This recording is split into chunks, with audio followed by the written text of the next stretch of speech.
Combo. Tchela, Bamonia Israël. Yonde avec. Non, papa. Pourquoi ça avec? Non, papa. C'est quoi? Ngai bakanga papa. Abioleka ya même maison communale autre zaina bango ya boum. Nazala na deux boucles d'oreilles na lata na matoi. Donc bon boleka bamoninga bakangi ngai. Vu que babotola nga babiloko moins belé, babetanga tina komana niveau beaucoup à musape bukanaka. Babetanga vraiment makasi, miso komaka rouge vraiment. Rouge makasi. Donc tu es au comme on appelle crime de balivra biso na appelle crime. Allez, bah moi bitumba ba fazer moi bazala kana ba sopa masuba moi sala ba 3 mois. Les oies kama les sous na miso. De ya ko pesa moi complication na miso. De ba commissaire rapport pas général, ba ye nanga ba memina na hôpital ba consulter nga ba moni que non, effectivement azomona vraiment elo côté. Ba me maye na camp kokolo ba kende na ba ophtalmologue ba landela ye problème ya miso. De ba ya kana na ordre général ye moko na ko sabate. Ba memina camp kokolo ba betinga ba flash na bango na ba beta. Quand ba beti premier tour na mona kati. Deuxième tour, on a senti un éclairage qui a mis sur même si on bien avec l'été, na monaka, mais vu que les gens bêta qui a mis sur comment il rouge de l'air dans un mona,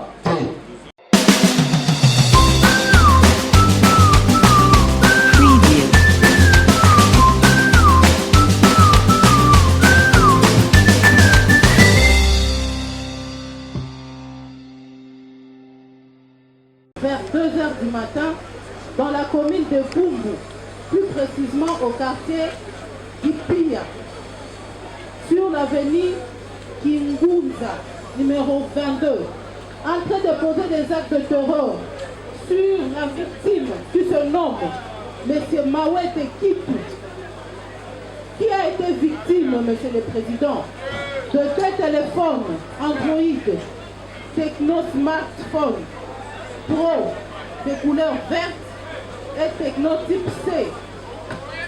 Dans les mêmes circonstances, M. le Président de Fékédelier, ils sont partis chez Messie avec son groupe. Ils sont partis chez M. Mbomongoma en train de commettre des actes de terreur. Mais c'est le Président le même fait. Ils ont estorqué un téléphone Techno Camon 19, un montant de $500. Mais c'est le Président en nos jours, tout devient, c'est sur Internet. Mais c'est le Président, il y a un fichier. Les journalistes sont là. Ils peuvent vous montrer des fichiers concernant Tchela, Monsieur le Président. Ici, il vous voit. Il vous voit, Monsieur le Président, pendant qu'il s'est déclaré aveugle, en train de berner la police qui ont mis la main sur lui. Il s'est dit dans aveugle, la mon a raté, fils d'un général de ce pays. une deuxième fois. Oh, comment mon tour a monté mon penalty à niveau vraiment? Comment? Le bon m'a volé ça m'a obino boyebi.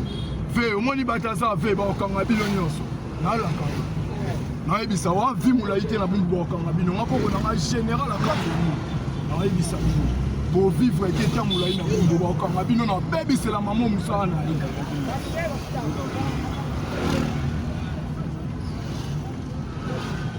Ma baby c'est la bino misala.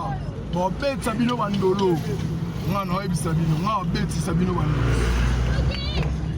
On a la vérité na nga ona oloba. Na la preuve na nga bo beta nga.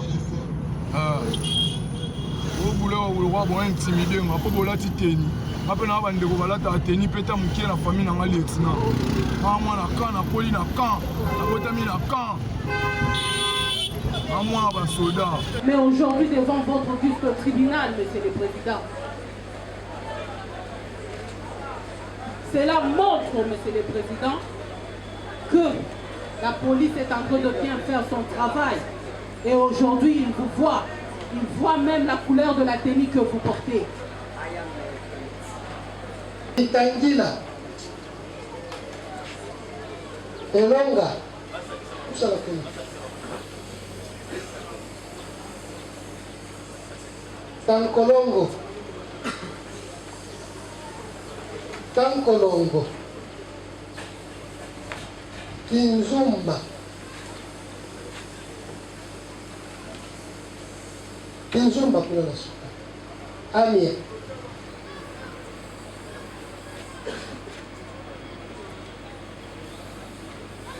Vumbi,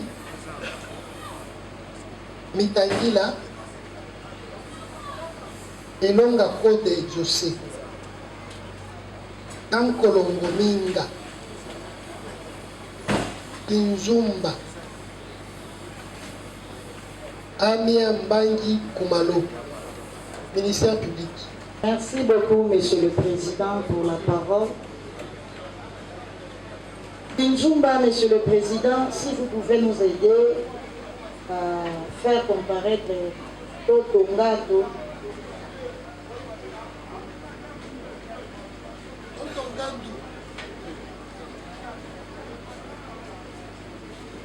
Mambulu Kikwako.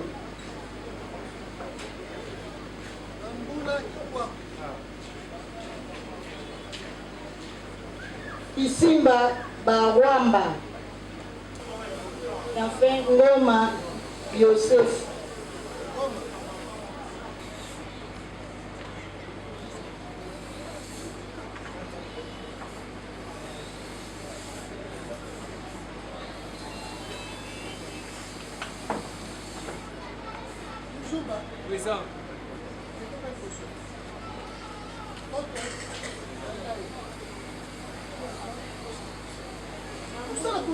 Mambulu Kikwako.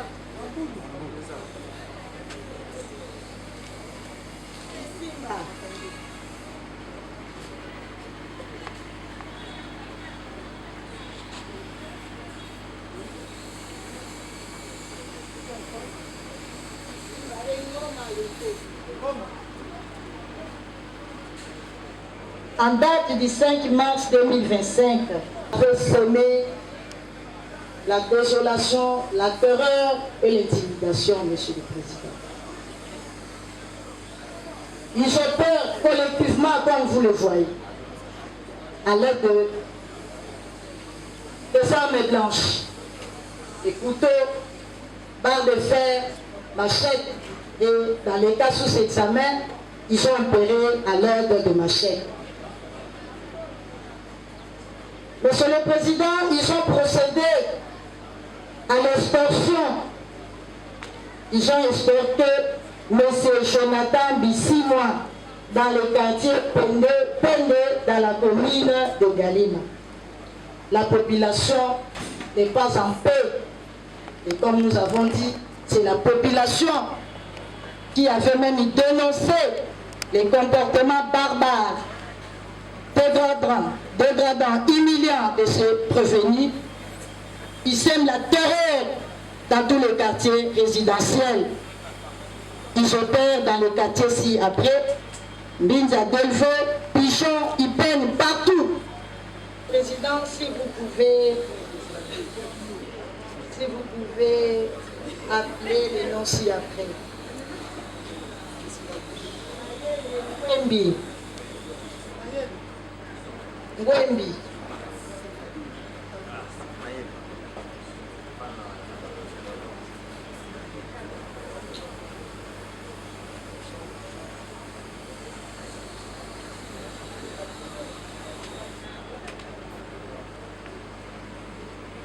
Ayele Ngwembi alias Pakebo. Lutandu Makiese.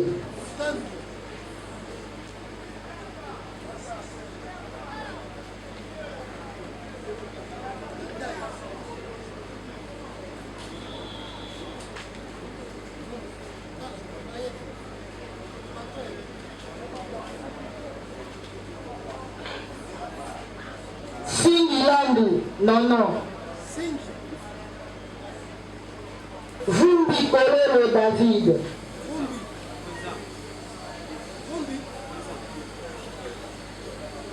Ndaya Mukeba Esaïe. Ngoma Joseph Benjamin. Mitangila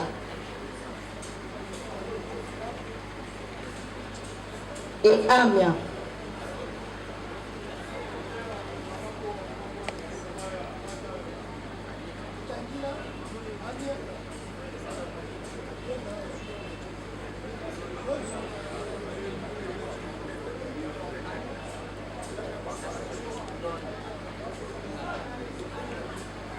En date du 4 mars 25, toute cette entreprise criminelle que nous venons de citer le nom avait semé la terreur non loin de l'arrêt Lalou.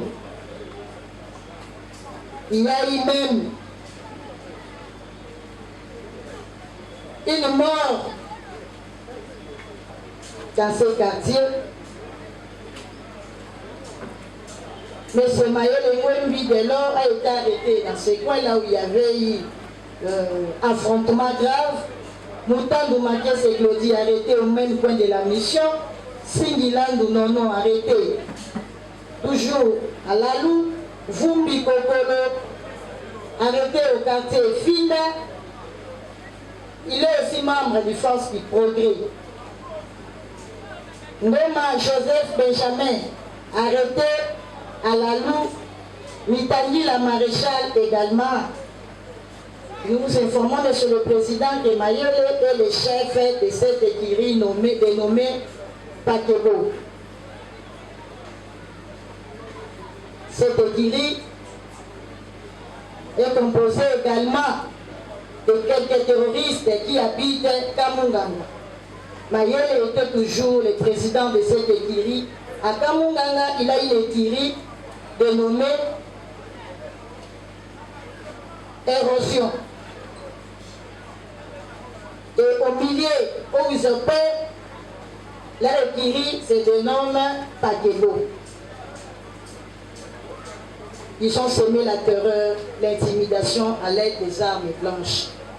Du 4 mars 2025, aux environs de 16 h au quartier Kamunganga.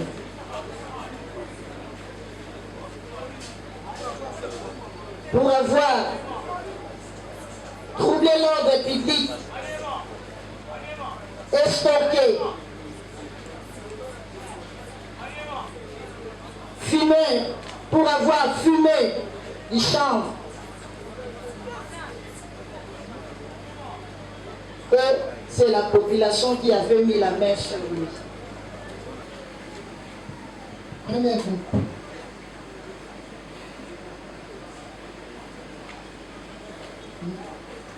Vumbi.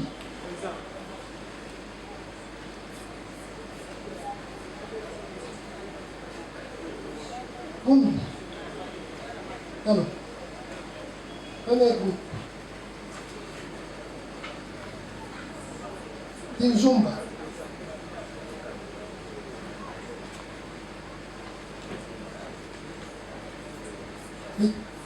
Mutangi. Vumbi.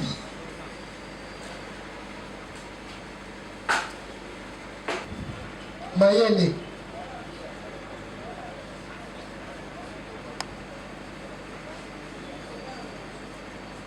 Singi. Vumbi. Kakolongo.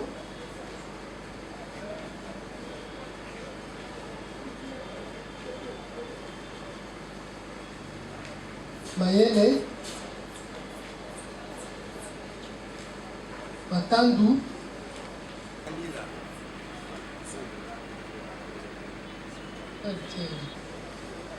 mokonzi libeko afundi bino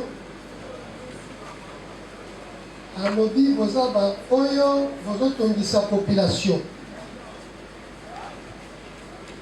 na mokuse na Kluna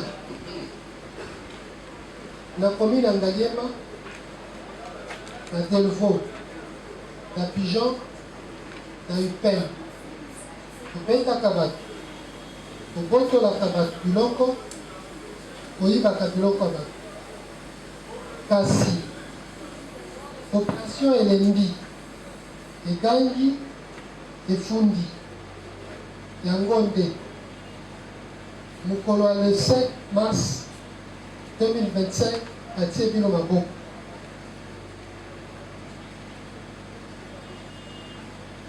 bobotolaki na mboka Jonathan Bisimwa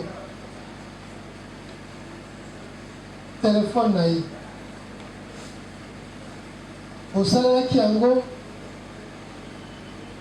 na machete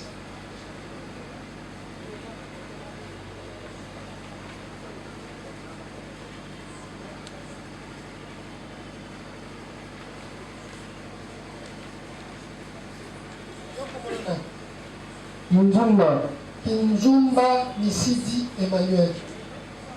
Yebisa tribunal ufandi wapi? Na vile sana na mawatoa. Commune de Ngalema.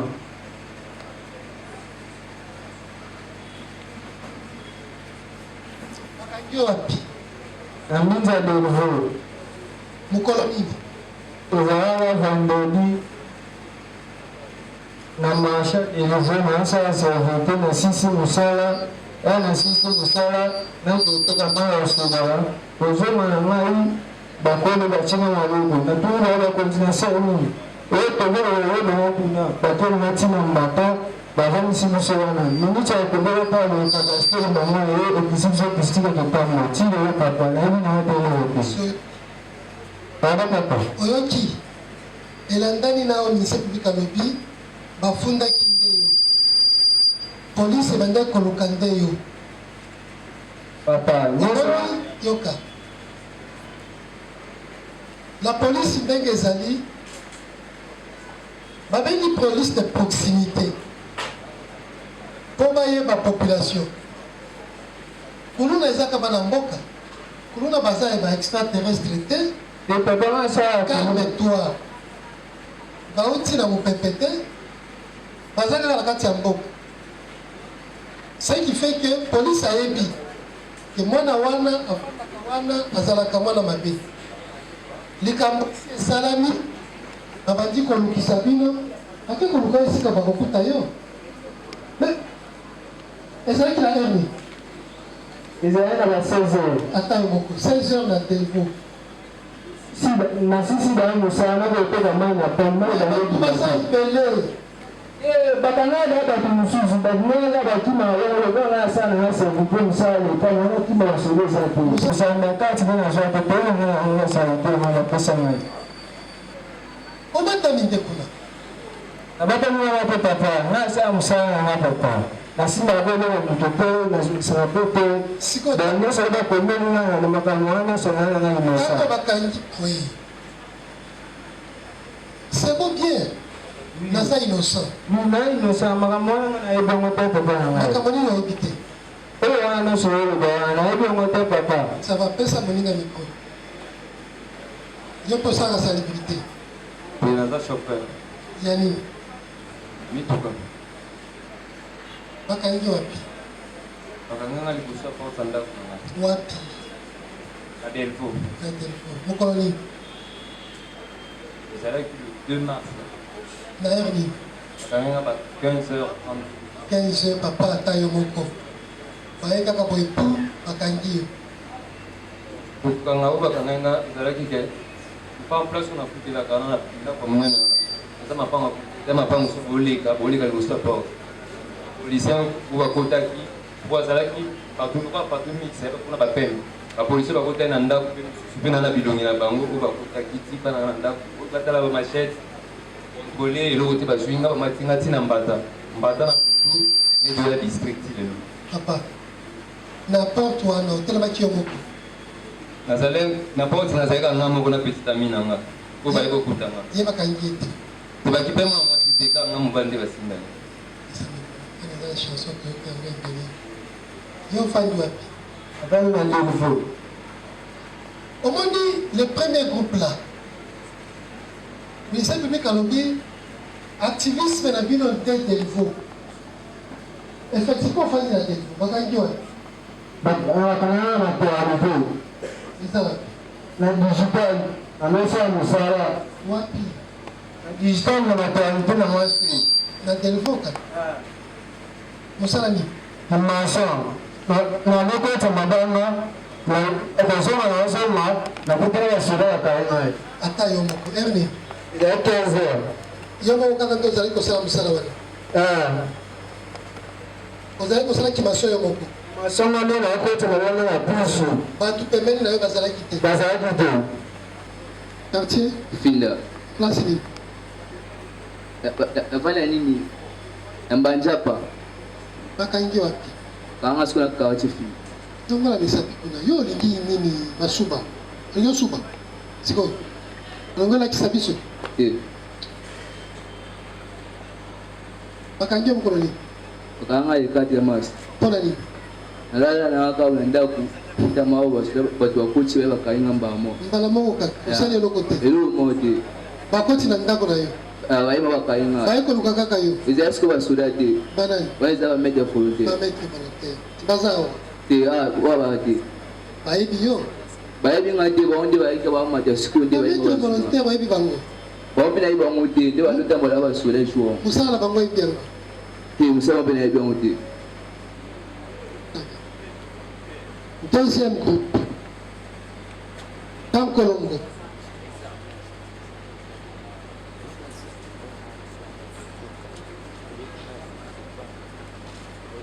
Amia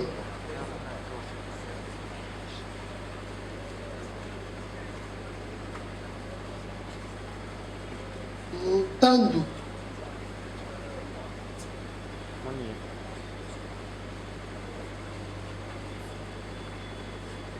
Mayele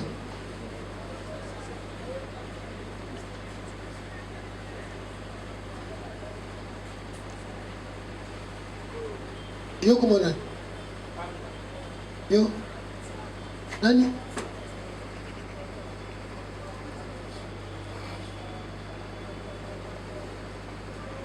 si ngele ni mmoja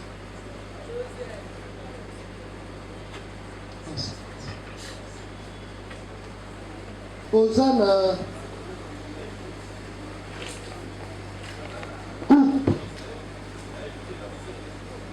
oyo mokonzi Mayele ye tanto aza membre ya ero tanto pakebo komi na Ngaliema etumba esalamaki moto akufi etumba ya kuluna nde esika bakangaki bino parce que oza moko na moko ya baekuri wana mokonzi eza Mayele Mayele ofandi wapi nafandi na quartier Finda na Kamungu te Finda papa avenue nini luseba kwena no 40 eza kote nini eza wana koto oyo ya depo makala bawe poto ekiti oreza moko eza na se wana érosion wana ekuri moko ya baplone ezali kombo érosion oreza eza libulu wana esalama kuna bakonzi ya wana bapesi kombo ya érosion wana kombo ya ekuri pakebo ngapaki eboke ngaki alors bakangi wana bakangi nga na ndako na ngai nautaki mosala kobeta babuki na litendele ntango nazongi nayebisi mwasi na ngai tielanga mai nasokola na bana na ngai mpe nazwi radio na ngai moko mokie boye na tie wana ezobeta bana na ngai bazobina ale na nsima na moni bapolisier bazoleka babengi nga mesi yaka ngai nakanisi lokola kende lakisa bango nzela mpona na se kuna banzela eza kaka na nsima ya nini ya bandaka bato nde nabisi bango te boluka nzela ebisanga mpe yaka naye papa nga naza nanga responsable oyo na fai na mwasi na bana wana bakie bapolisi mpo nani mbala moko akanga ye par mesure d'enquête bakangi nga mpe mbala moko poya na matisi namonaki lokola bapolisi ebele basala larere na bango nayebi te enquête yango okanga ye par mesure d'enquête na enquête wana bakangaki boni namonaki ntango bakangi nga namoni bakangi mwana mwasi moko boye azalaki minere ntango toke mpe liboso namoni bakangi su petite moko mpe ya minere na mobali na ye awa bayike oyo bakanga na elongo baza wapi nga awa bakangaki ngai na bayiki elongo te bango nyonso tokutani kaka na kasho kuna na district. Ça va. Pesa ye moto ya liboso Mvumbi avandi na quartier Finda wapi? aveni mpaka numéro 41 bakangi ye wapi? liboso ya lopango na biso. Mpo na nini? nayebi eloko te. osalaka mosala nini? na monta otika kosala eloko te ya mabe? osalaka mabe te. kasi bakangi yo na ngonga nini? partir ya ba 12 heures. ata yo moko 12 heures bakangaka motu? naotaki hôpital naza garde malade na hôpital ya Kanchat na papa. sikoyo esali nini? kobima na makande na yesu na cité kote na bandaka na basani na bilamba ya kosuka. na balabala bato mosusu bazalaki te? bato bazalaki. bakangi bango te? ntango bamoni bapolisier bakimi. na quartier na bino policier akotaka te? akotaka. sikoyo okima pole? nga namoni bapolisier nakokima likambo nini. pesaka nkolongo mikro. yo ofandi wapi? na Kimpu nde wapi? quartier Finda na commune ya Ngalema place nini? na Ozone. bakangi yo mokolo nini? le 4 mars. mpo na nini? eloko te. eloko te. banani bakangi yo? la police. ngonga nini? ezalaki na moi. moi na circonstance nini? desordre ezalaki na quartier. desordre ezalaki? desordre ya banani? ya bakuluna. babundaki? oui. sikoyo ngai naza maître volontaire. oza maître volontaire?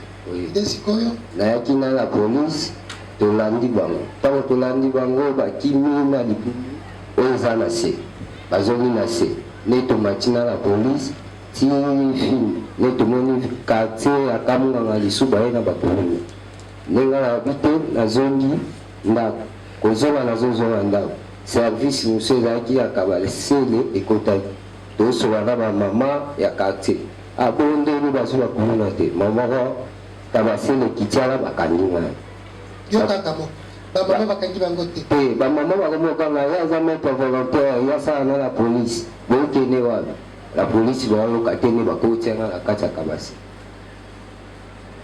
luna wana luna oyengaki oyo bakangaka biso oyo nakutaki na oyo tokangaki batinda bango pe crime na pe crime kuna nde tozoyoka te babimisa bango.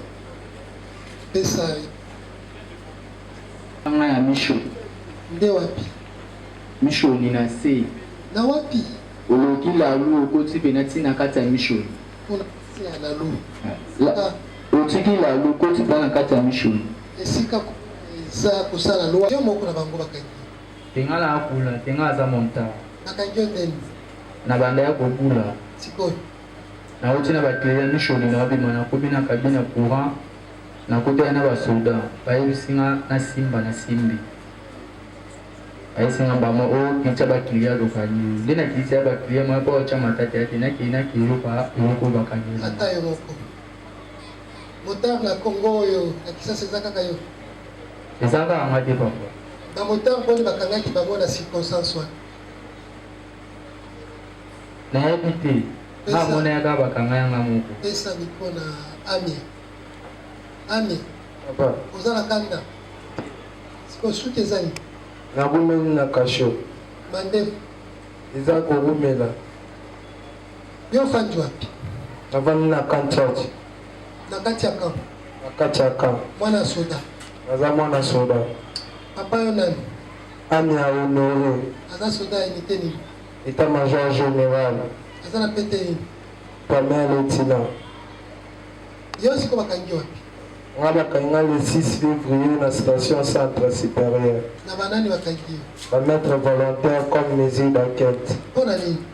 nayebi pe te papa. otambolaka na basuki boye?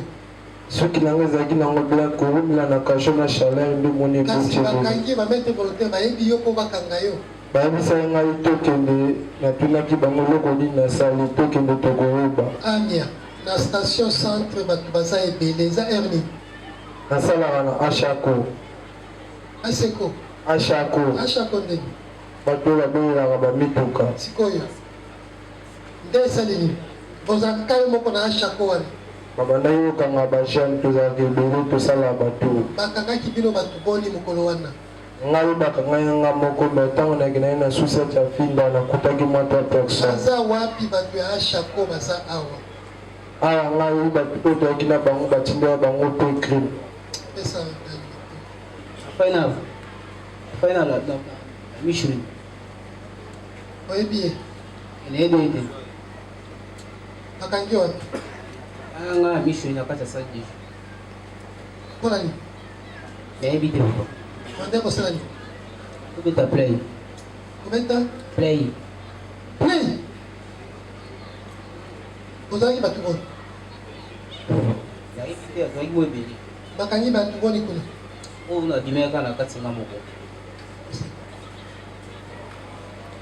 yo komona mitangi na zolo david mitangi na fandi wapi afai na veni baomu quartier te ekomi bozalema bakangi wapi bakangi nga presque na pembeni ya ndako nauti mosala nasala ya salikopi salibite mosusu nauti mosala ezalaki ba 17 heures juste kokoma pembeni ya ndako nde namoni la police na basodo bazalaka balataka bachapeau rouge wana na basentire ya pembe na bavoisin na biso babundaki namoni bamoko pembeni ya balabala bato moko amomomui bozali mpena mwa 17 eske bakangi yo esika ya bitumba bakangi ngai pembeni ya ndako bato babundi bavoisin na biso okoma nakomi wana soda na leki ye 2e 3e 4e 5e 6e bazalaki na chapeau rouge azalaki na ceinture ya pembe bakangi nga mbango balanda posenga baquestion outi wapi ebandi explike papa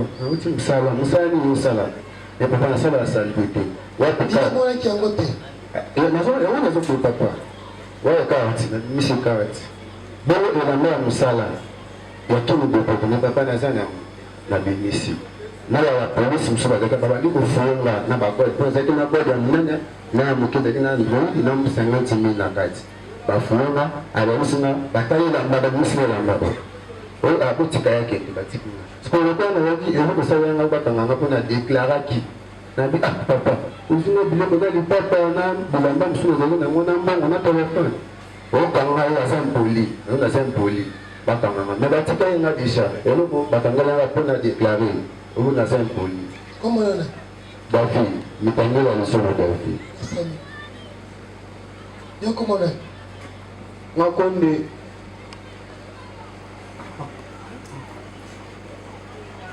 nganzuse konde momeli diamba e papa oni diamba ndenge esali peso na likukuma po eleki excès de chambre e chambrier ndenge na wana soki tozotuna yage wana kokoma na pesa ntango omela diamba na tisi mokambola yo kosilisa bakangi yo likolo ya diamba te papa bakangi wapi na veni na biso na coin ezalaki mardi le 4 mokombula ebetaki nazaka serveur bana nde na bima te eza nanga na ndako vers ba 16 heures dotina bimi libanda na coin na biso wana naomela ya shimoki baklare moko ayosenga shimosenga masa ndenge mikala bomona na sute kwani nde na bandospike tevanga bima yanga ntongo nazonga poko ayesenga tikelanga shimo siko ntongo natikela shimo namoni 4 personnes nzela moko soki bangisinga nasi vanga botinanga na lupango na boyo bakanganga mpona nini papa bilonge baloyana bamona bango suspect oui papa suspect nini babandi mpe baéclaireur oyo bakangaka bato oyo batambolana na bapolisier sikoyo yo osali nini mpo okima bango omiyebi papa jeune na mboka babomaka efraction donso te mino babulokanga balaponi basi bakanga yo bala moko ka bakanga ngai papa wapi na quartier kamunganga na veniki ya ku numero 42 mpona nini okonde na no filme ofime nini shimoni papa mboka nde nini motekaro nde ya ndenge nini eza ndeni diambo eza diamba te eza shimoki etekama eza mpena bato aza baotekango papa eske pekisa mikomela timboko wana te papa sikoyo bakangaki mpona nini Moi, quand il s'est réalisé qui bobane, pour nous, on a été moussé qui chimbo. Il n'est pas avec l'erreur. La défense, réagissez. Pour le compte du prévenu Tingilan Nono, je suis avocat au barreau près la cour d'appel de Kinshasa Matete. Votre honneur, avant de poser ma première question, je voulais d'abord vous faire comprendre ma stupéfaction par rapport à ce que l'un de prévenus vient de dire. L'un des prévenus qui? Le prévenu,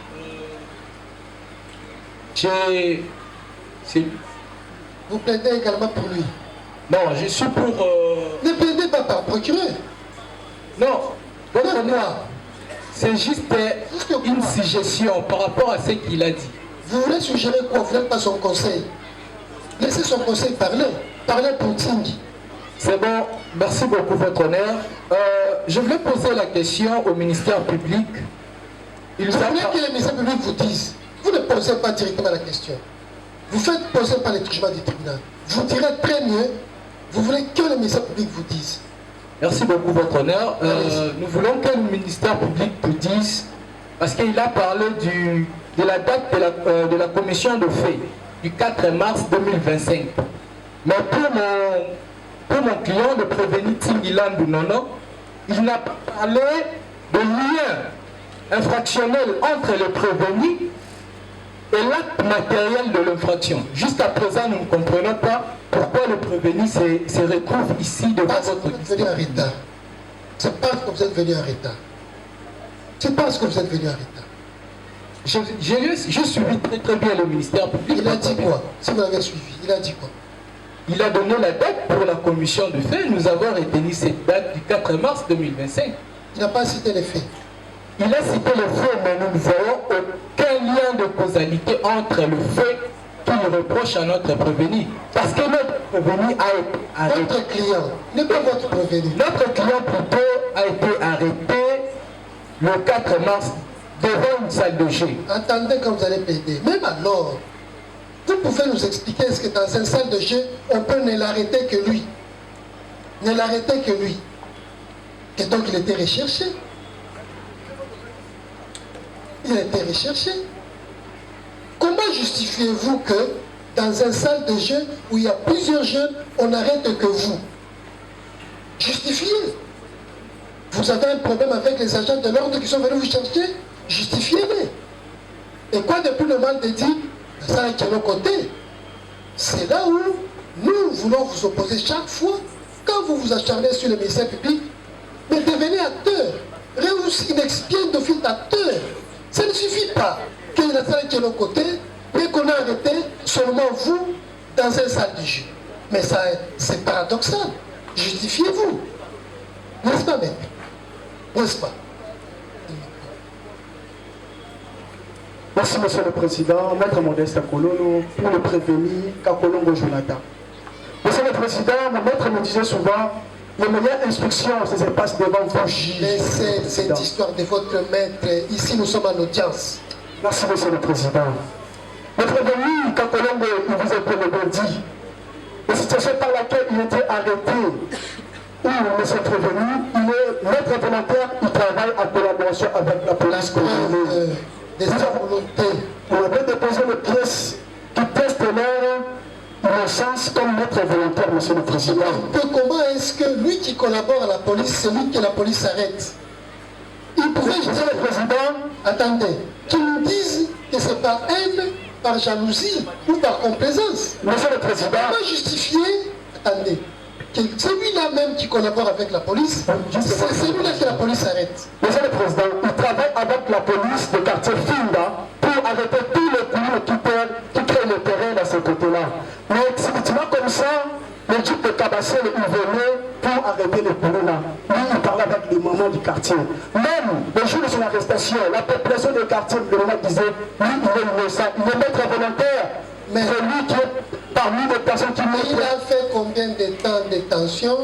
Et c'est la même police pour qui il a travaillé, qui l'a traduit ici. Le ministère public n'a pas ramassé toutes ces personnes. Monsieur le Président, il était arrêté le 4 mars. Il était déjà le 10, Monsieur le Président. Mais nous sommes étonnés. Le jour où il était été arrêté. La police qui travaille ensemble avec lui, il venait pour dire que ce monsieur il est innocent.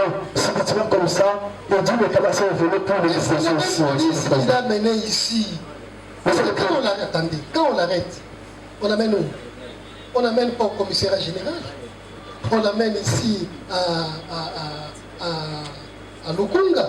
Lukunga qui dépend toutes les unités de la police de là où il est volontaire. Et donc, ceux-là des commandants qui les connaissaient comme étant celui qui fournit des renseignements, qui aide la police à réprimer le banditisme urbain, devaient dire de l'écarter. C'est insuffisant, attendez ça comme plaidoirie. Oui, mais. Oui, Monsieur le Président, Maître Gilles Makoulouka, avocat du barreau du Maniema.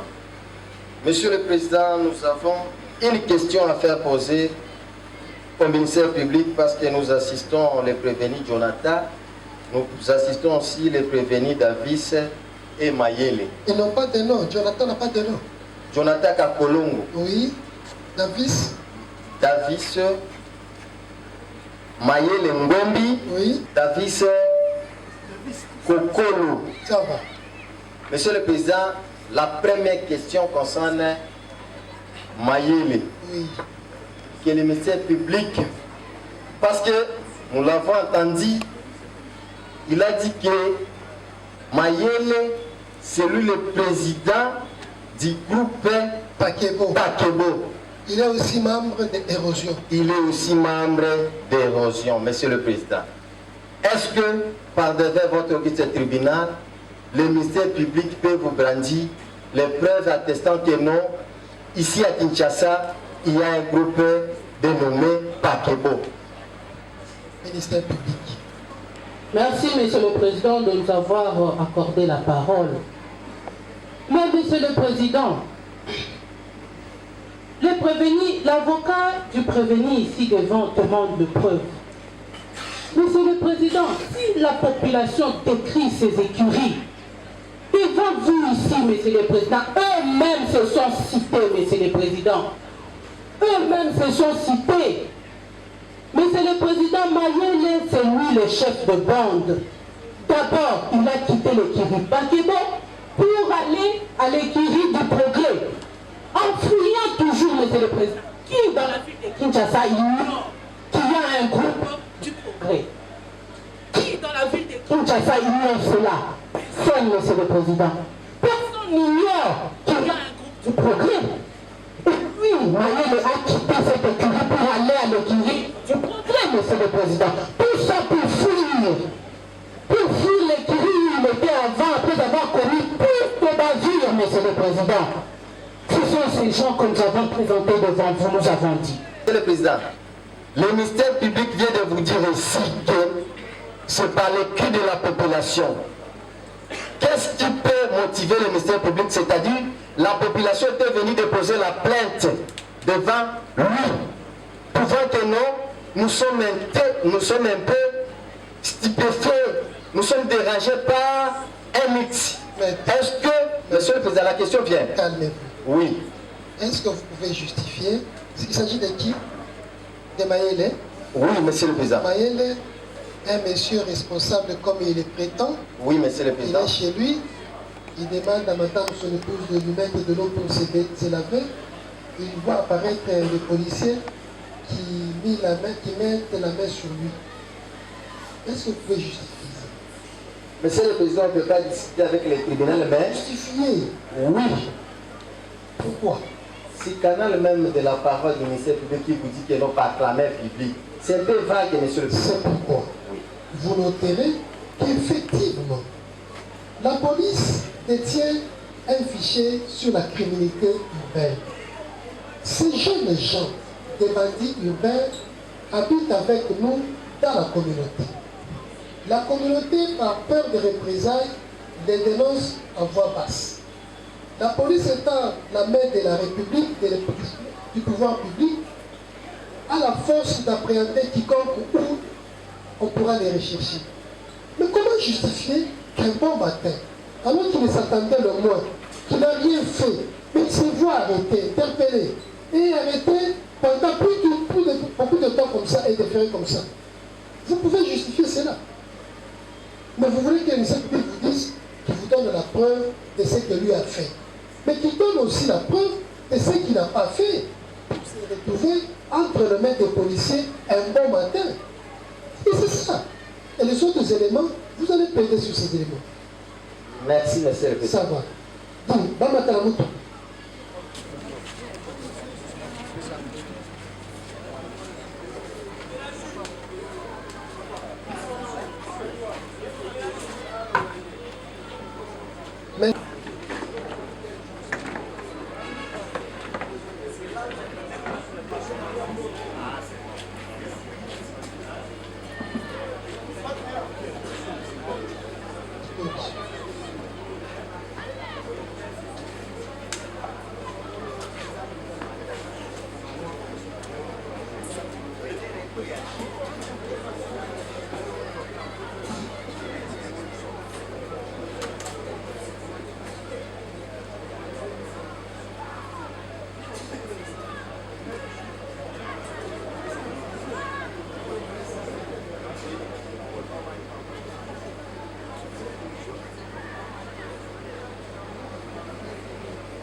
Ministère public, dites-nous un peu, qu'est-ce que le prévenu Chia Odia a fait comme fait?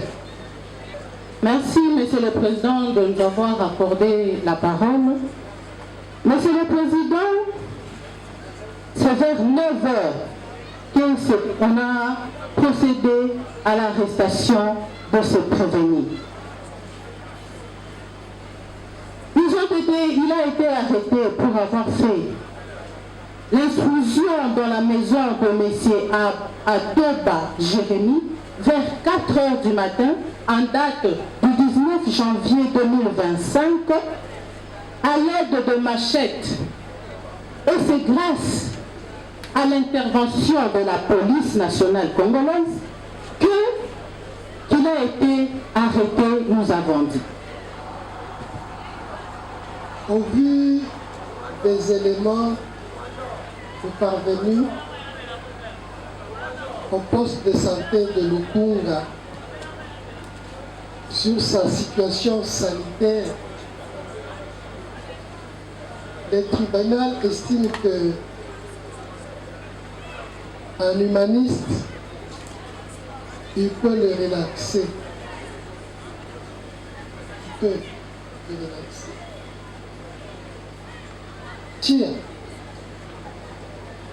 Chia, Téléma.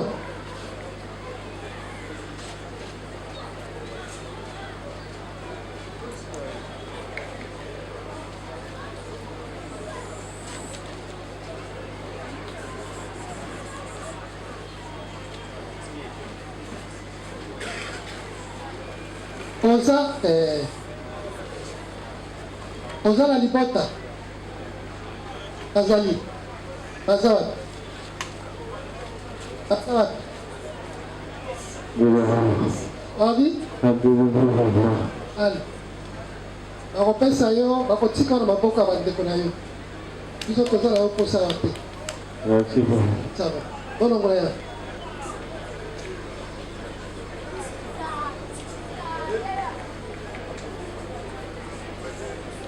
Dis, commandant escorte la police.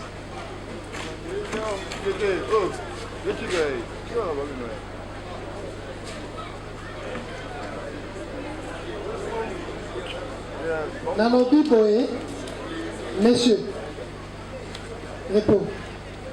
Namona eli suspect. Toyi bokomi kuna, bobengi bandeko na ye bazwa ye bakende ye.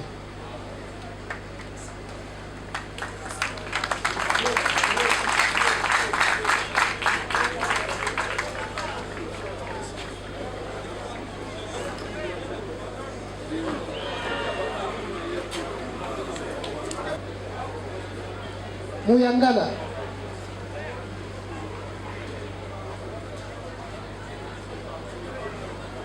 Ndwambi.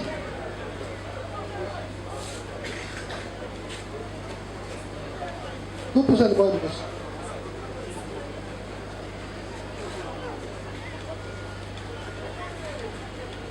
Ndoko. Munoki. Chibanda Betukumesu. Tabaka Munongo. Chena. Ete. Mata Putu. Mata Putu. Yondo Kimaki, kuna na suku. Yondo Kimaki. Pese miko. Okimaki pole. Mwanangu, kwa sawa kwa watu sana. Kwa leo ukenda ukima ngomba. Tifanye soda beto masasi na lobok na losak na lisoko wala. Limi sangu. Ministère public. Ils sont à 1, 2, 3, 4, 5, 6, 7. Qu'ont-ils fait? Moyangala, Ndwabi, Ndoko, Muloki, Chibanda Beso et Eli Mata. Yo comment Tabaka Munongo. De Moyangala Bongo Ghana. Il a été arrêté en date du 5 mars 2023. C'est prévenu, Monsieur le Président, il va quitter son quartier Boudi, dans la commune de Ngaliema, pour se retrouver, Monsieur le Président, en train de semer la terreur dans le quartier Finda, sur l'avenue Manzanza, où il était en train de poser des actes de terrorisme, Monsieur le Président, en extorquant, bien sûr, les effets, le sac, le téléphone, Samsung, appartenant à M. Patrick Yala, Monsieur le Président. Nous avons dit quant à Mayala, pour le prévenir Mata. Il a été appréhendé en date du 10 mars 2025 aux environs des 19h. Le croisement sur l'avenue Bandundu et Bandai, derrière la police de l'école lycée de Lingani, plus précisément dans la commune de Kitambo, Monsieur le Président. Et vous avez vu avec nous comment est-ce qu'il a poudre d'escampette ici même. Et tellement qu'il est du quartier, il est allé se réfugier et la police tellement bien formée, on l'a rattrapé et le voici devant votre liste criminelle. Le nommé Mata ici présent, Monsieur le Président, a commis des actes de terrorisme, Monsieur le Président, en escortant un téléphone de Smart 8 et $1 appartenant à Madame Mwamba. Concernant le prévenu, Mbabi, Ndoko, Chibanda, Muloki, pour Madame la victime, Mbambi, Mabiala, Rachel, revenait de la commune de Kumbu, par Selembao, arrivé au croisement des avenues Nanga et Libération. Elle va se faire plutôt arrêter par l'écurie à Bosch, que vous voyez devant vous, Monsieur le Président, en extorquant son sac à main, son téléphone iPhone 11 Pro Max, une somme de 1000 francs qu'elle avait, Monsieur le Président, et un chargeur de téléphone qu'elle avait avec lui, nous avons dit. C'est le micro. Bakangi wapi? Avec le transport. Avec nini? Avec le transport. Avec nini? Avec voyage. Eza wapi? Et avec la banda. Yo fandi wapi? Moi, ben na Kitambo. Okomaki kuna avec osani. Pengine le transport bu mama tinde nga ba ku savasi na zuwembo. Bakangi na avec na ngonga nini? Makana nga 20. Bato bazalaki te. On doit aller pour la première fois à la route. On quitte ma place.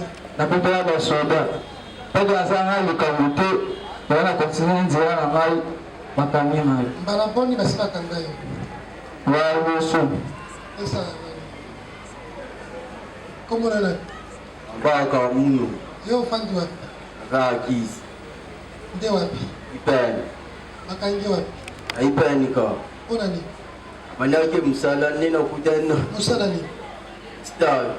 staff ndeni Obachaka ba plafond. Aba couleur. na balabala siko bakangi wapi na ndako Andao kutena banake msala na komi na ipeni. Nazo transport nina kutena. ngongani 7 heures. tongo Ipeni tongo wana ngonga wana bato baza ebele bato baza ebele bakangaki biso pepe ebele baza wapi bamosusu bakenda voyage bamosusu bakenda prison bamosusu bakenda prison oui lokola nani bon nayebi te bakomona bango donc oza na bamasa no baza na prison yo komona nani Chibanda Betukumeso. Betukumeso bakangi wapi? Bakangi na DGC. Pona na ipeti na de na charge à mituka. Wapi? Na DGC. Uko nini? Bakanga depuis le 26 janvier. Pona na ebite ba esanga na ogeyi ba mokuna. Na ngongani. Ngonga 18h. Bato baza epele na DGC. Pona bakoya kokanga kaka yo moko. Bakanga mote to bakanga baki na nga boso bakanga su ba jeune mususu. Baza wapi? Baza te. Isa mwenye. Loko ofandi wapi? Bandai. Bakangeli wapi? Bakanga kaluka. Uti bandaro ke kaluka. Masana to tokali na Zambia. Yini tabima na telefone.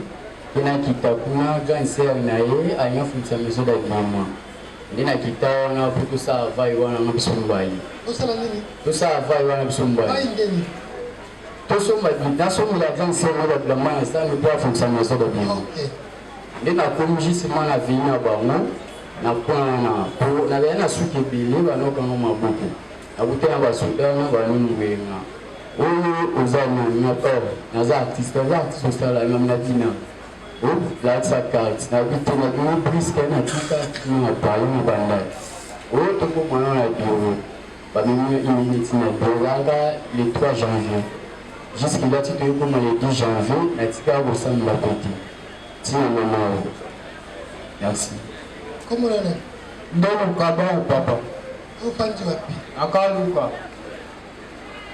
takuluna papa écurie na écurie papa siko bakangeli wapi bakuti kamtekani singa papa piti yani elamelete ezali na décembre yango nde bakayinga papa omelaki nini omasangaka papa masanga nini omasanga mindele kaka bacikuka papa masanga koko oyo vralima ekangisi yo papa esalaki ke osali mobulu to mobulu te tala melaki ebeka kuti makasi nakoti na kata sali l'école kandi bato babeta bali kogi nakoti na kata sali nalali ekomi babapatie babia 17 boto bapitanga ebekela basoka bayekanganga papa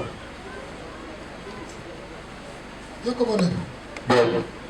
nani Biabi. Dwabi ofandi wapi Akaluka.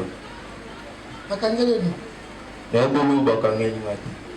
banani bakangeli Asuda. pona Na utai kutika na waya na kutenda basuda na zaina sai kuma tika papim shwa na zaina sai basuda bawalika bakainga mawo wajinga sai na papim shwa na mungu na ngabakinda no banga boni basika kangai na mala no to bakanga bakainga ngani na za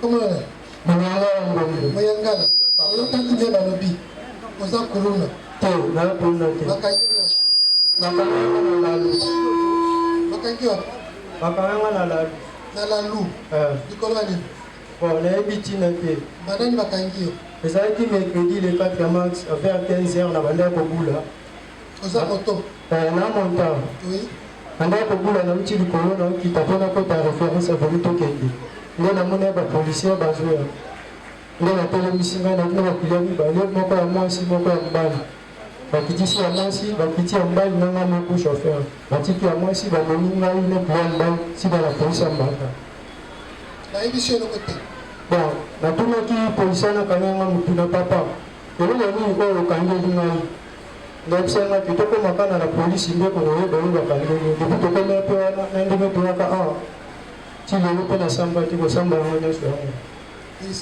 la défense réagissez. Pour attendre ma comparution,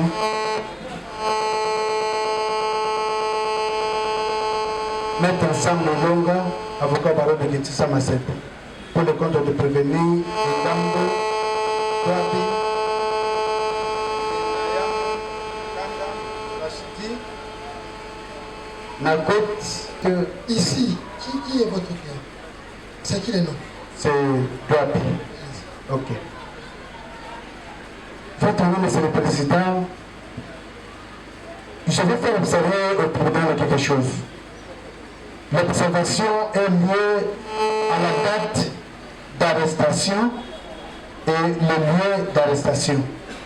Le prévenu a été arrêté au Kaluka. Ce n'est pas au quartier. Ce n'est pas au quartier Finda. Comme a déclaré Madame l'auditeur. Je vais poser une question. Allez-y.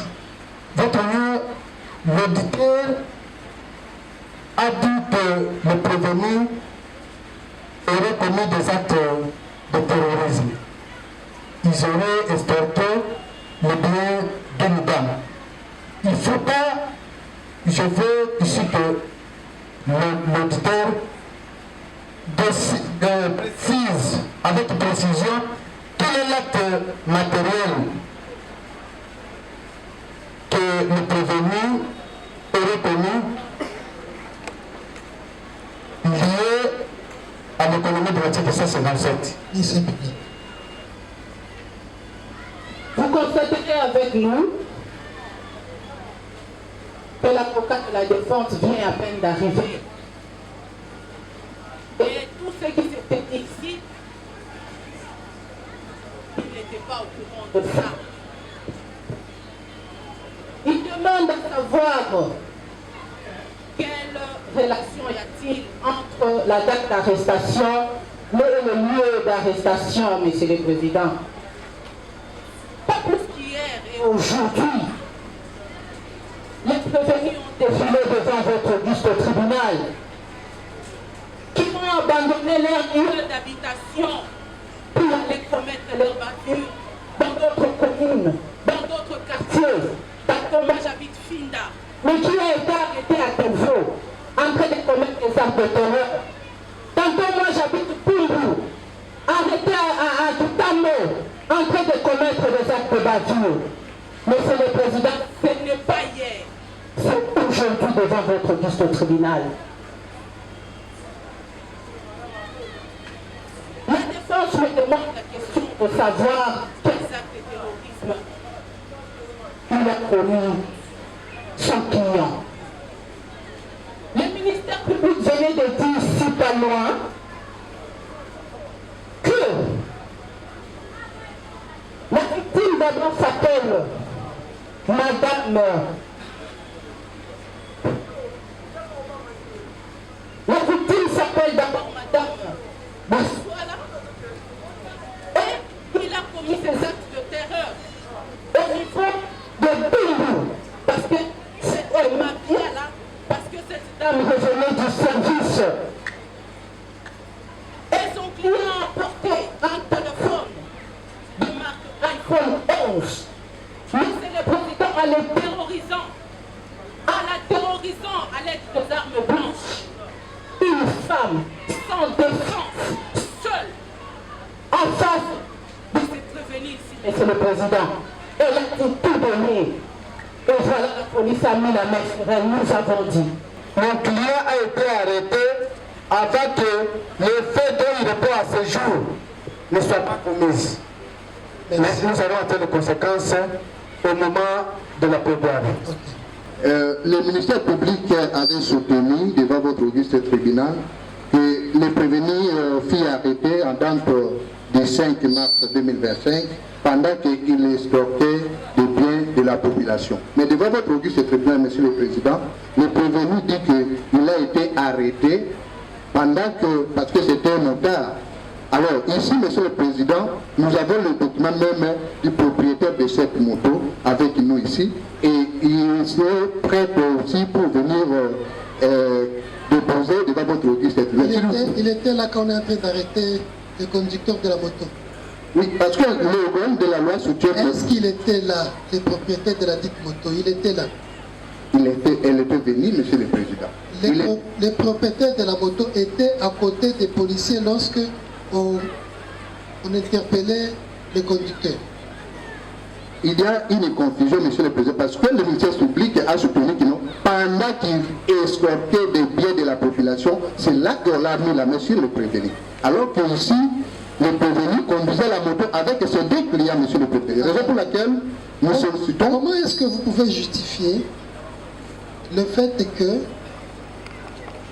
un motocycliste à bord de sa moto, avec deux personnes, on fait descendre ces personnes et on interpelle? Donc il y avait quelque chose qui était de louche. Oui. Sinon on arrêterait tous les motards. Votre honneur, Monsieur le Président, nous, la défense, nous réagissons par rapport aux accusations du ministère public. Pendant qu'il escroquait les biens de la population, des possibles situations, c'est là qu'on a mis la main sur lui. Mais nous, de la défense, nous disons que non, ce n'est pas que le prévenu n'escroquait pas le bien. Bien au contraire, il conduisait tout simplement la moto avec ses deux clients. Raison pour laquelle nous voulons assurer que... Gardez ça pour votre... Parce que ces deux versions opposées, gardez ça pour la plaidoirie. Oui. Omeonga.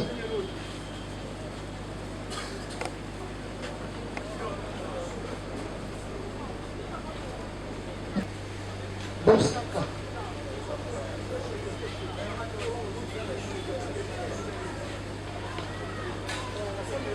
Ngandu. Merci, Monsieur le Président, de nous avoir accordé la parole. Monsieur le Président, déjà le prévenu Fouamba a été cité dans le groupe de ceux qui viennent de sortir, le groupe de Wabi, Doko, Chibanda, Mouloki, Fouamba. C'est le même fait que ceux qui venaient de passer ici. S'agissant du prévenu Omeonga, Monsieur le Président, c'est dans la nuit du 20 novembre, vers 22h sur l'avenue chute des feuilles sur l'avenue Oia. Le prévenu Omeonga et sa bande, non autrement identifiés, ils étaient sur la moto, Monsieur le Président, et ils ont interpellé Madame Mwadi Molowai Bibiche et sa sœur Charlotte qui portait son bébé âgé de 3 ans. Les ont ravi 2 sacs à main contenant 3 chargeurs et 2 téléphones Samsung. Ils avaient de tenues pour le bébé, pour le change, des passeports. Il y avait une enveloppe contenant 135 000 francs congolais et 3 000 $. Parce qu'ils revenaient du deuil. Et cet argent a été collecté pour eux, afin de pouvoir assurer les dépenses qu'ils ont dépensées pendant le temps de deuil. Concernant le prévenu Ibanda Mwamba, tous arrêtés en date du 7 mars 2025 pour avoir stocké de biens appartenant au lieutenant Chiteya Masumba François dans son téléphone Android, sa carte de service. Il avait avec lui 75 000 francs congolais qu'il venait de retirer sa solde. Il avait, dans la nuit du 6 au 7, Monsieur le Président, et ils ont été arrêtés. Concernant le prévenu Osaka, alias Sibal, allez-y comprendre, quelqu'un qui se nomme Sibal.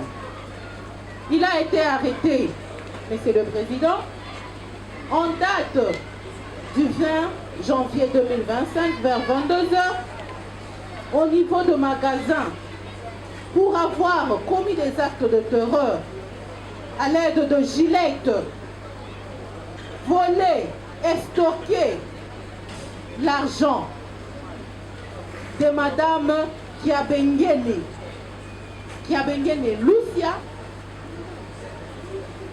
en la terrorisant, Monsieur le Président, et cette dernière va tout céder son sac contenant $200, janvier, vers 23h, plus précisément, vers la direction Birmanie, sur l'avenue Mafuta, estorqué, Monsieur le Président, à l'aide de machettes, le sac qui contenait une somme de 1 500 000 francs congolais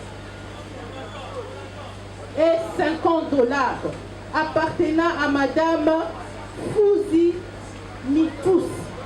Et il a été arrêté, Monsieur le Président, en date du 5 janvier 2025, entré toujours de commettre des actes de terreur à l'aide de gilettes, à l'aide de machettes, avec sa bande de terroristes, en estorquant $100, 2 sacs noirs, un iPhone 11 simple appartenant à M. Kiaki Okechu Moïse Moussavon.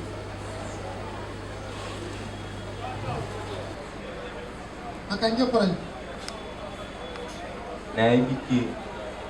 Maibisho Batinate. Naibisangati. Malbio za corona. Makangi circonstance ni ndenge ni. Ngai batikala ko. Okokanga ngati. Basala nga shida tapu kwa bazotinga ngai. C'est tellement grand papa le sudia tout ça la bona. Moya ya kubuiza. Nde tokena bamuna bivu bakanyinga mba moko bayekotika na district. Biro ya wapi? Ya cancer, biro du camp. Biro du camp. Bakozi ya camp de bakangi yo. Oui. Po bayebi ezaleli ya bana nyonso ya camp. Bayebi koza moko ya mwana mabe. Ti papa. Ofandi wapi? Luka. Okenda osala makase. Sala sirage. Bakangi yo na bapolisier. Ti babirode. Babirode. Pona ni? Bakanywa nazaki olala. Na muka na ukenda fu na isko kopi pa chawa 5h20. Na mwapo nye yimbi makasi na wasala musala. Na bite na sefoze pesa shindwa na buya. Na sefoze mwandam kosa sube kayinga ina la mtu suba. Suba na suba na atala bu debio de bae bayoka na pesa. Banjo tu na mama ba kesa. Oyo oyebi baninga na bite ngazana kama wadite ngawutana ngakaluka na ya kukambogo kona suma baleki na mai. Sukawa. Balabon basibaka ngai. Moko c'est la première fois. Pesa kombo. Osaka Emmanuel. Ufandi wapi? Afanya kitambo. Nasli. Ya Kivula. Kivula. Uza kuna Kivula. Et papa. Ozala. Azaka mtu simple. Ozala comme ça. Atika pape mouchoir na magasin. Bakangeli wapi? Bakangeli na magasin. Pona. Bakangeli na likolo banda ko wele la client. Nde dodo tika pape mouchoir na muninga na ngai. Tant to bundinga na e pona papier. Pona papier. Il y a 500 francs. Pona wele la client. Na teki. Babundi. Makofi. bato bondi bapekisi biso nga na zoni na ngai nake place nalalaka nake nalali ba 4 heures nalamuki mpona bisa ya papier mouchoir na nga nateka namoni sikoyo mwasi na ye aye oporte nga place na basoda ya district Kitambo oyo nga nayibi ye 12 000 pendant le 14 janvier ti lelo. Comment là? Ibanda Poyambi. Ofanji wapi? Afanji na Kaluka. Makanyele wapi? Makanyele na magazin. Ukenda kusala na magazin? Na magazin yako sa kopi. Kopi? Na sala assurance. Siko batu assurance nyoso bakangaki bango? Bon. Na sala kopi baye kuna ki 3 biode na 2 policiers. Baye wana moko aye na bandio sala assurance. Abanjo tuna ngaba question master est-ce que a okoye baba fazer ou bazala awa bakumbo na bango na biti na ebiti atuninga est-ce que oyebi événement oko expliquer biso événement mo uchole ka ba bote mpi téléphone na bina ebiti asali epeti ya jesili akaninga chenga kaka amo tuna bukainga buna problème ni na ebelo bukangenga te na sali bino ko bali bukainga peto keo ke ba kuna ba meninga tina ji na jeep na ekuta 2 personnes kata jeep na ekuta ye na ye ba membi so chi district na district nde ba eko dimisa ke to boto li téléphone yo misatu ba bi to boto li téléphone na mbongo na binana lobi to boto babibozela fo bazikso affaire ba 6 heures wana bazwaki ngai bango mpe na kuti bango na kati ya jito tobandi ozela plenia ti plenia ye ali alobi nazwi deja telefone na ngai nazwi na biloko na ngai me botika bana azwi yango na maboko nani bon nayebi te soki azwaki na maboko nani ye apresente yango liboso ya OPJ alobi tika bana oyo nazwi biloko na pour cela on a monté na mimoni la qui bazunga na mesure d'enquête pour eloko ebungeli place biso de ça la rapport est-ce que yeba eloko moko ebungi ti na yeba ta on peut na kile ko yeba on dit na district yo comment on est mwamba moko na fiston makangele wapi makangeli ngai na magasin usala kangele magasin sala ko dasira outi wapi avana na komina Kalamu. Kalamu kuna wiko sana sirage tena victoire. Kalamu wiko sana sirage tena victoire. Uti Kalamu ti Kitambo. Kitambo ndio futaka. Batu ya Kitambo baleki finish nombre batu ya victoire. Les victoires de Carrefour ya monene. Nango gani makangi 6 heures. 6 heures. Donc on a la kala Kitambo. Elle m'a la seule une semaine à la Kitambo. Yo comment on est? Omeonga Jonathan Mateka. Yo fanjo. Afani na Kitambo. Wapi? Na Boboliko ni na 8. Nde quartier ba kulu na Boboliko wana. Na Boboliko kulu na zate. Non. Kulu na zate. Eza wapi kasi? Ana eti ngana ana frigoiste. Tout l'idée ce qui osa kono trobi est-ce que na Boboliko kulu les zate? Abanda na kulu na Boboliko wana na mola na makulu. Kitambo etondi kulu na eza wapi? Wana na yebi.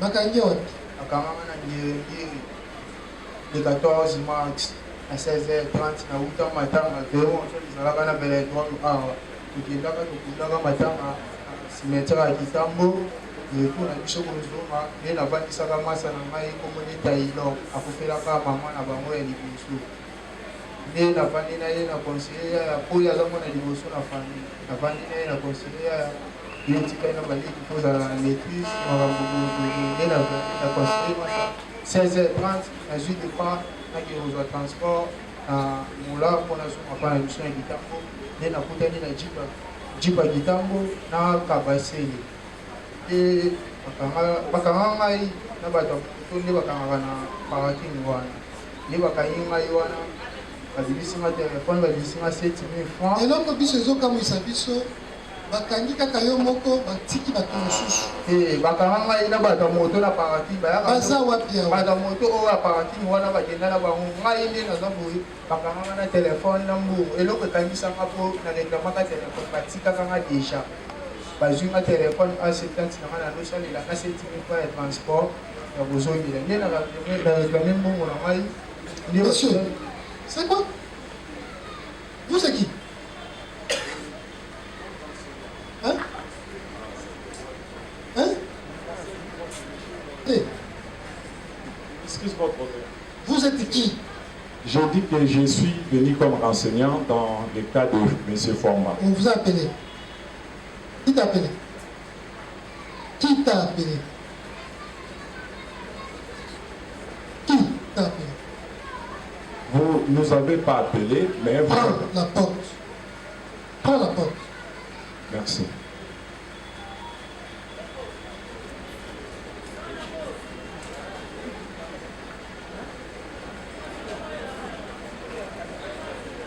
Maître, intervenez. Pour le compte de M. Joyce Chibona Fwamba. Nous aimerions, à travers votre auguste tribunal, de faire poser la question au ministère public de savoir c'est pourquoi notre client est déféré devant vous. Parce que nous venons à peine d'être consultés. Vous n'avez pas suivi? Non, je n'ai pas suivi.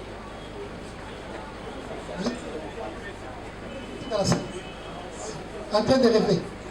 Il y avait beaucoup de bruit, monsieur le président. Avec vous, il y avait quoi? Beaucoup de bruit. Les bruits? Oui, des gens qui chuchotent. Du tribunal. Vous voulez nous dire que nous faisons des bruits? Je n'ai pas dit ça. J'ai dit des gens qui sont tout autour. Vous étiez où? J'étais là, j'étais assis. Là où il y a des avocats? Évidemment. Il y a des bruits là-bas? Avec la sonorisation, il n'y a pas moyen. Il y a des bruits là-bas? Il n'y a pas de bruit. Vous le prenez pour qui même? Je m'excuse, votre honneur. Merci, Monsieur le Président, pour le compte des prévenus Ngango Mayala. Monsieur le Président, ensemble avec le tribunal, on vient de constater au côté ensemble que le prévenu Ngango Mayala, il a bel et bien dit qu'il était arrêté au magasin Kitambo, là où il travaille. Il est serragère. Il était arrêté dans la mesure d'enquête de la police si on ne pouvait qu'il était passé au niveau de magasin Kitambo. Mais nous sommes étonnés. C'est remarqué d'étendre le ministère public lorsqu'il parlait sur M. Ngango qui crée des terreurs au niveau de magasin Kitambo. Nous sommes censés de faire poser des questions au ministère public. Allez-y. Lorsqu'il parle aussi de façon de terrorisme au prévenu Ngango Mayala, est-ce qu'il peut le prouver à l'espèce l'acte matériel de cette effet de terrorisme? Est-ce que vous n'avez pas suivi les prévenus de Kitono? Ibanda. Ibanda est arrêté dans les mêmes conditions, les mêmes circonstances, de temps et de lieu, avec deux autres à Kitambo, parce qu'ils exercent tous les métiers des cireurs de chaussures. C'est au sujet de la perte d'un téléphone. Perte d'un téléphone. Quel autre fait matériel vous voulez qu'on vous dise? Mais, lorsque le prévenu votre client soutient qu'il a été arrêté à Kitambo à tort parce que fatigué, il s'est reposé, c'est sa défense. C'est sa défense.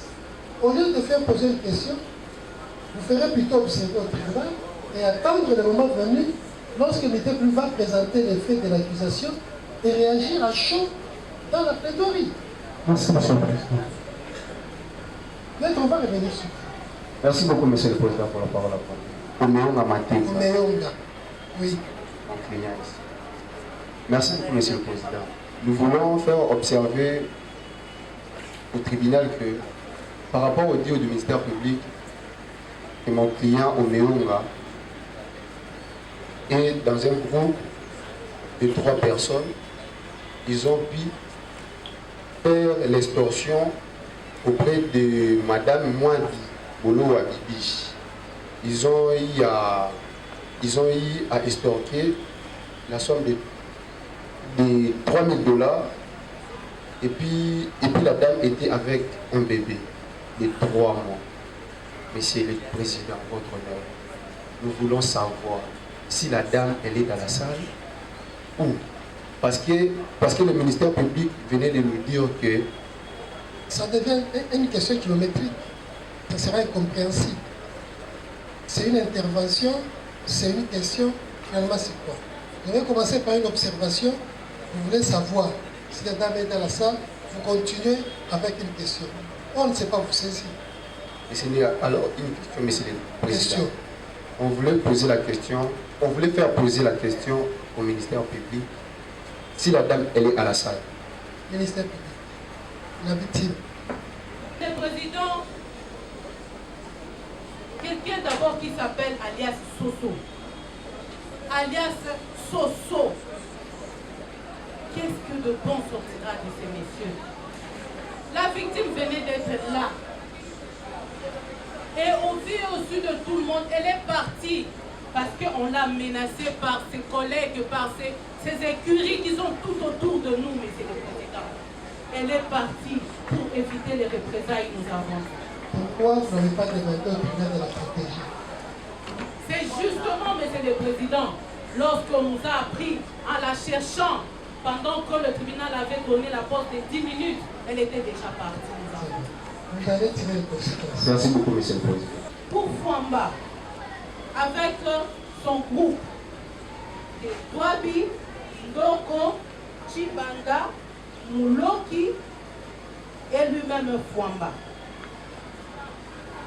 C'était en date du 9 avril 2025, vers 22 h, alors que Madame Mabiala revenait de son service, son groupe, le groupe de Fwamba, a dit, excusez-moi, a dit interpeller Madame Mabiala pour le stocker, monsieur le Président, à l'aide des armes blanches. Un téléphone iPhone Pro Max, une somme de 1000 francs qu'elle avait, une carte de lecteur, un chargeur. Nous avons. Vous avez suivi? Nous avons suivi et nous sommes contents. Merci.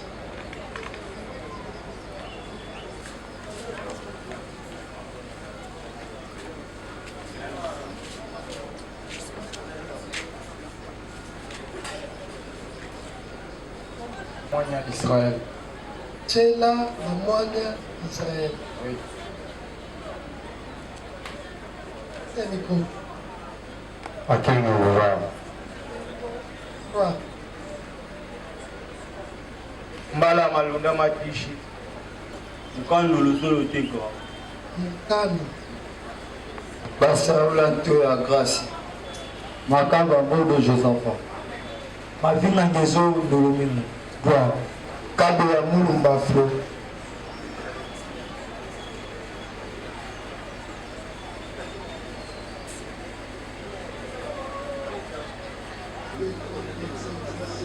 Ministère public.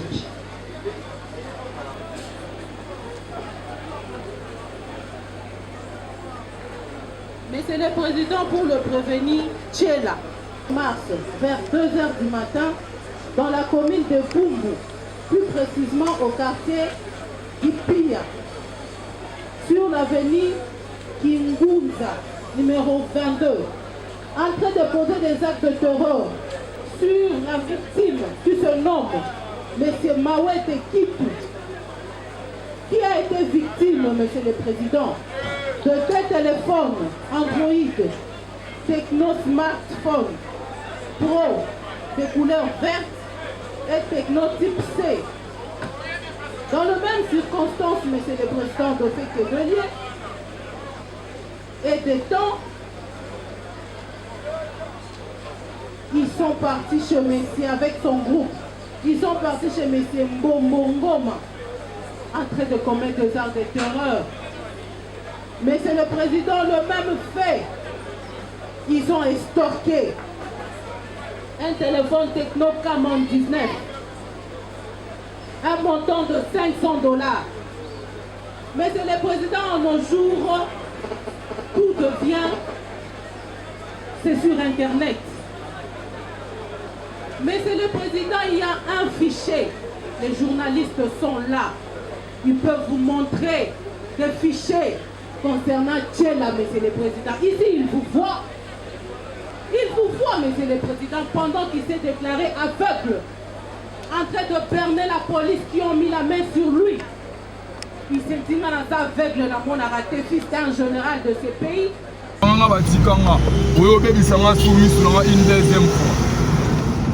Oh, comment mon tour a monté mon pénalty à niveau vraiment? Comment?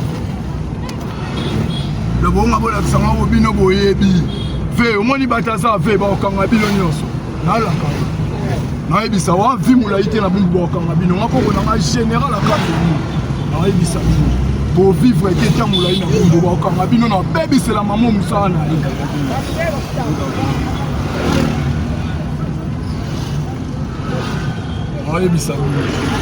Baby c'est la bino misala. Bon bête sabino bandolo. Nga na baby sabino, nga bête sabino bandolo. On a la vérité na nga ona loba. Na la preuve na nga bobeta nga. O boule o roi bon intimider nga po bolati teni. Ngape na bandeko balata teni peta mukie na famille na nga letina. Ma mwana kana poli na kan, na botami na kan. Mais aujourd'hui, devant votre auguste tribunal, Monsieur le Président,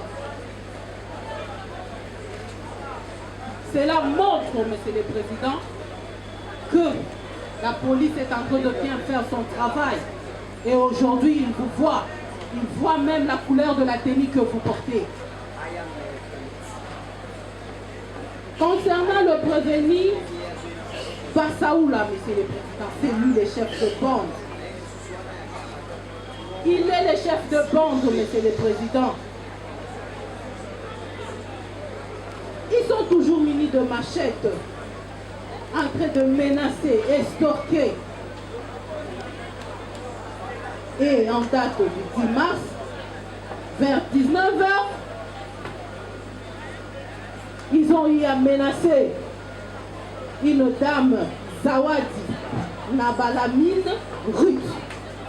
Et ils ont estorqué son téléphone marque Samsung A55 en lui estorquant $250 et 186 000 francs congolais alors qu'elle revenait de son frère, chez son frère plutôt, dans la commune de Selembao. Mais c'est le président, la commune de Selembao, toujours Selembao. Toujours Selembao. Mavinga, arrêté le 19 mars. Toujours Selembao, Monsieur le Président. En train de commettre des actes de terreur. En train de terroriser la population. Moukeba, Mbemba, Mbala, toujours, Monsieur le Président, dans la commune de Selembao.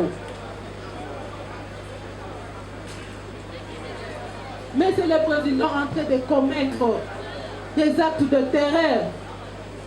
Ces derniers ont été arrêtés, toujours à Selembao, pendant qu'ils étaient en train de se battre avec un autre groupe de Puluna. Et la police de Selembao ont dit à mettre la main sur eux. Ils ont dit à mettre la main sur eux. Et c'est ainsi que les éléments de la PNC les ont conduits devant nous. Et nous l'avons transféré devant votre auguste tribunal parce que nous avons dû mettre. Akalinga Kokolo. Kokolo. Kokolo. Kokolo ndeni. Avenue. Wapi? Adiyasu Asaba. Ndio wapi? Nakomini. Bungu. Anani bakangie? Mabiyude. Pona nini? Na wandago bita winner. Siko, des infractions. Tutele mera bisa winner. Na achiki ba papi. Mabiyude ko wandago oleka. Tangu bandoleka batu bazakili kuswana. Na moni ba jeune ba wanziko kima. Ngapeta ona kwa luki pona. Na tala soki banani bazana sima. Nzoka za ba biyude. Na lukila kima akanyinga. tokimaka kaka bango so tomoni bango mpo bakangaka tosala eloko te balaboni basi bakangi yo na biro te defu ya liboso wapi liboso kaka na bumbu osalaki eloko mpe kaka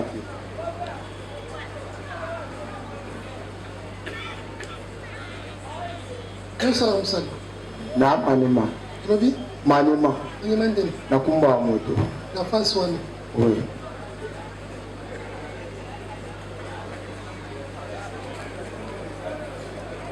mavinga mfandwe na ngalema ngalema wapi devu bakangi wapi na selemba okende osali na selemba masana nde shima ya benganga na kezwa sedi na moto na pula nde na wake na selemba namoni na bonga transport to pona kenza transport na kitwa nzela makolo nde na mabe kita namoni basoda bakangi bato ngabe na tayi mwana kima na ngeza te ukima pona basoda baoyanga mpe na waya basoda bazali boso baleki nga basima bengi nga tuni nga oke wapi na bite mokonzi na azwa moto kamwani nga esanga na yozwa moto na selemba na yobula nde akayenga basinga balongoli na bilamba nde bamemanga na komi na selemba makaba mbodo bakangi mpo ya biro de ofandi wapi na bumbu kangele wapi bakanga na shaba na bumbu kaka likolo ya nini nabimaki na partir ba 18h nde nakende otekise bapapier lokwa meza nanga na telefone esilaki ya winer nde nakuta babiro de ndo basimbelanga winer bato boni ya winer bakangama kaka yo nde bakangama nakuta bona nzela mwana kimba eza te wana nde oya nanga lokwa naya probleme te na okima pwani basaola to ezani kombona ezani nabimaki na ntongo nakende mosala mpo naplombe nde namoni babiro de nala likambo na bango te moya okimi ale te nde basimbelanga bameminga ti nakomi na selemba bumbu jusqu'à selemba oui nayebi mpe eloko nasali te osali mikolo boye na kasho nakomi nabeti des jours apo batinga mpe ekri ukani ofandi wapi komi na nyengi papa bakangi wapi bakanyenga papa mponga nakomi na nyengi mwasi nanga tobuta na ye mwana moko afandaka na bumu nauti mosala na bututa nazongi apatia ba 18 na bite nakinata nakutana na mwana tiketa ya moke kapo ede bango mpona mpe natutanga na tati naki mosala papa nake mpe nakutana na bango kakobima na mabima mpona zonga na transport nakwa azoni mafuta nakomi na bumu mpona zonga ngiongi papa nakutana na babioli bakanyenga nayebi so eloko te eloko te papa alundama nalundama osali nini nafanya na mungu afula naye otala bakoko nakomi na selemba nde nakutani na babiro de bakanyima pambaka pamba na moi na moi bato mosusu bazalaki te bato mosusu bazalaki dutu na moi eri baza ba 12 heures na balabala oui mpe bato baza ebele nga nakutani na bango bamoni nga bakangi ngai Akengo Gloire. alobi Akengo Gloire. Akengo Gloire. Ofandi wapi? Afanya mafuta. Ofandi wapi? Mafuta. Nde wapi? Lingisa. Elengesi. Oui. Na Selemba. Makala. Na Makala. Oui. Makangi wapi? Akanganga kana na Makala. Likolo ani? Likolo moto. Moto ebungi.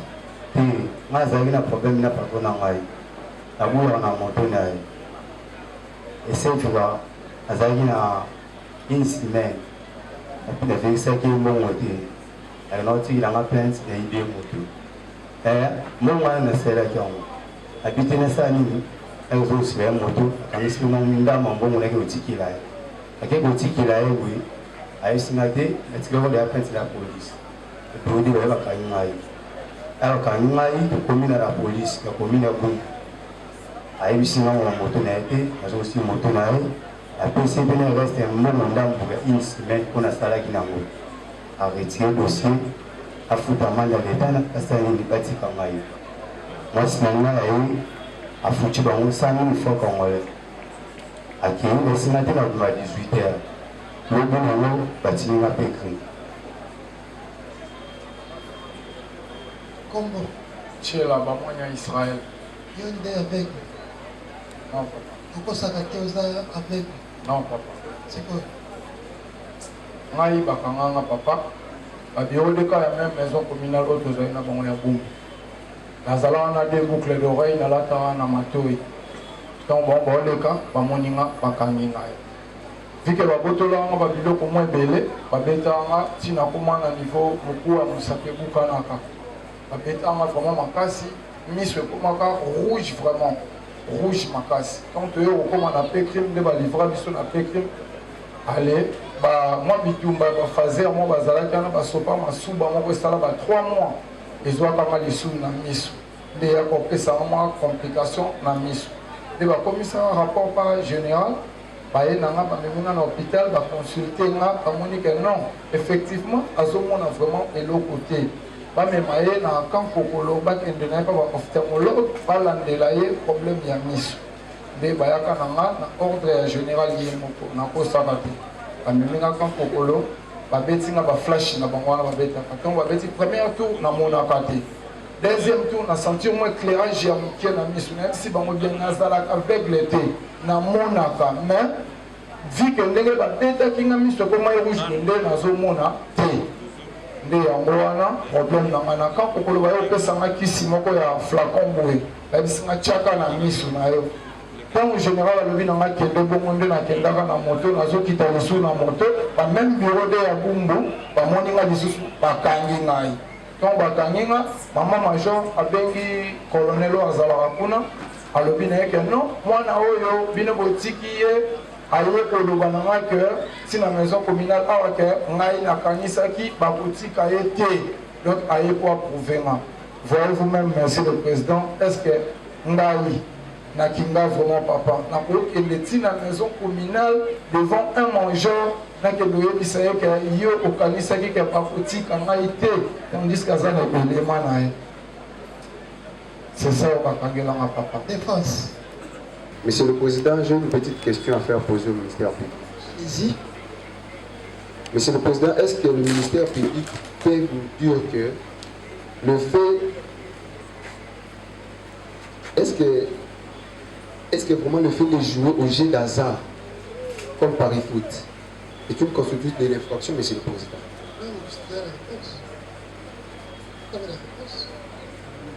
Puisque mon client qui est ici... Vous avez la réponse. Merci, Monsieur le Président. Ça va. Oui, maître. Oui, c'est Maître Aradja Boussaloum Joseph, directeur de la compagnie.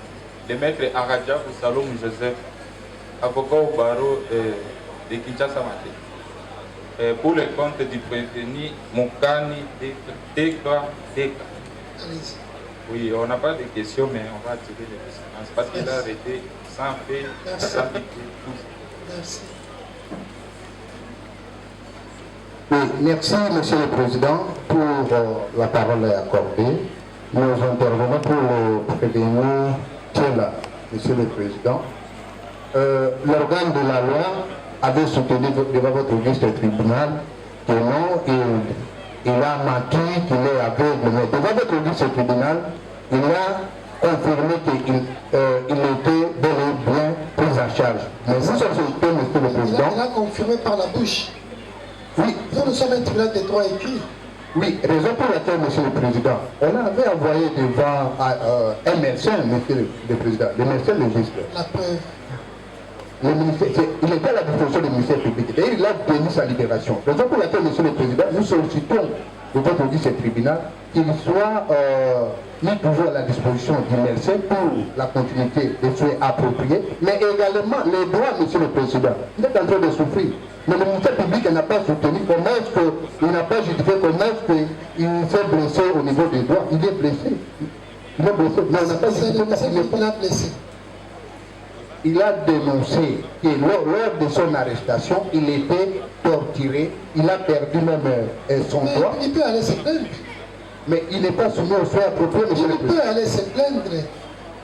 Mais honneur au tribunal, Monsieur le Président, mais nous sollicitons à ce qu'il continue d'abord avec les soins appropriés. Toutes des raisons humanitaires, Monsieur le Président.